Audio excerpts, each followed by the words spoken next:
Gente, tá aí o meu xodó. É um pipolonês. E é com ele que eu venho fazendo minhas caçadas. Isso aqui foi uma improvisada que eu dei, um cano de 100. Tô vendo a gradezinha, né? Ficou... Não ficou 100%, mas ficou bom. Cano grosso dura. Olha a grossura.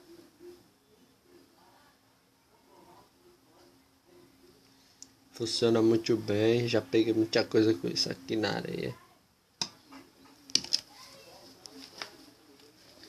E o meu pipolonês.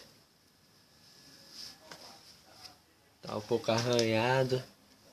Por causa da areia. Tá saindo a tinta, mas depois vou dar o tamanho de tinta. Tá aí, só um.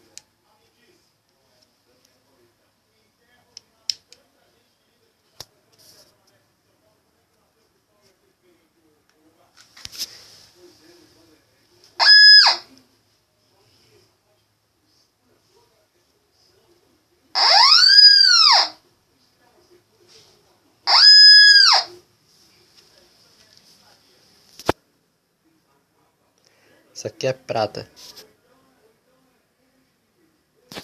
Pra vocês verem que ele funciona.